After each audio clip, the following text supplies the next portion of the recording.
What's up, Young Hollywood? It's Donovan Mitchell. Here for All-Star Weekend. Just got off the flight. Y'all come in.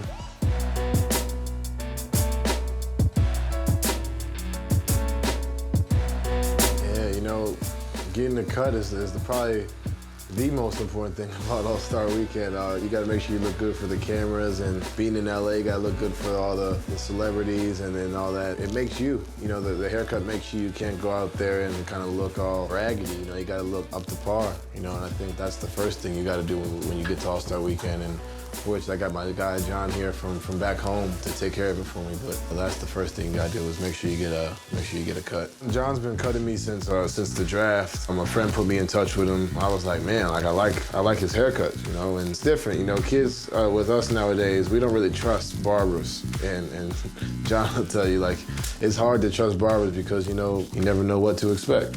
I love the way everybody commented on my hair for the draft after that, and I was like, you know, I'm gonna continue rocking with my guy. Yeah, I just had to make sure I got my guy from back home out here to cut me up. I started getting this haircut at the end of my sophomore year. I liked it. I've always wanted a mohawk, and I was at that point in time where I was away from home, so my mom couldn't tell me no. So I tried it, and I stuck with it. I think the ultimate idea was to get a little bit of a mohawk with the kind of the fade on the side and a taper as you can stay on the side. You know, not many barbers can do it the right way, so it's always particularly when you have haircuts like these that you find a barber that knows what he's doing and they're like, how to cut a mohawk. Yeah, so that was the evolution of my haircuts.